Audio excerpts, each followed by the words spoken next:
تو این سوال 2 تا تکه چوب به هم متصل شده توی این مقطع برش خورده.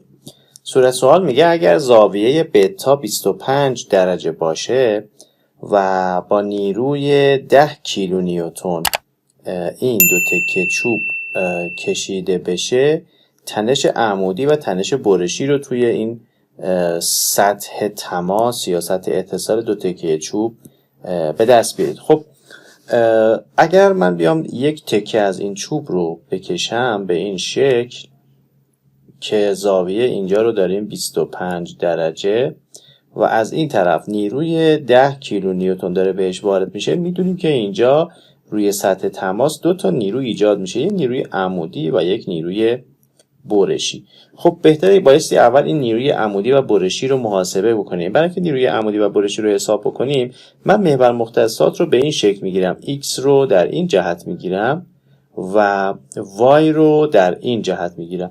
خب 3 تا دونه نیرو داریم روی این شکل n f و 10 کیلو نیوتن. نیروی 10 رو لازمه تجزیهش بکنیم. می نویسم سیگما f در جهت x برابر با 0. خب در جهت x چی داریم؟ x رو از این طرف و y رو از اون طرف بگیرم شاید راحت تر باشه. سیگما در جهت x بگیریم. در جهت x چی داریم؟ یه دونه f داریم به سمت مثبت. خب این نیروی 10 رو بایستی تجزیهش بکنیم. نیروی 10 هم به این شکل و از این جهت تجزیه میشه. این زاویه رو هم داریم 25 درجه. خب در جهت x f بایستی با 10 کوسینوس 25 درجه برابر باشه.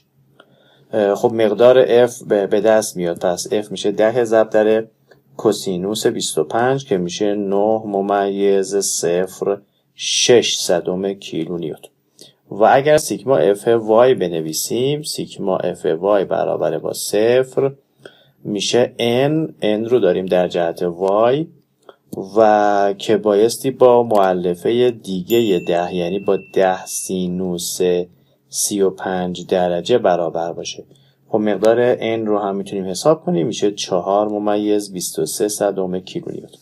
ضمناً توجه داشته باشید که اگر سطح مقطع برای این شکل توی این سطح مقطع اینجا توجه داشته باشید، اگر این سطح مقطع عمودی رو A در نظر بگیریم یعنی 20 ضرب در 80، این سطح مقطع در اصل بریده شده A تقسیم بر سینوس 25 درجه خواهد بود اگر این زاویه 25 درجه باشه.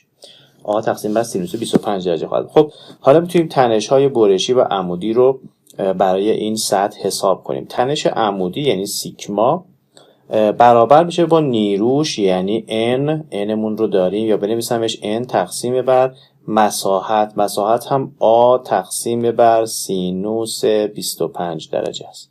پس میشه n که هست 4.23.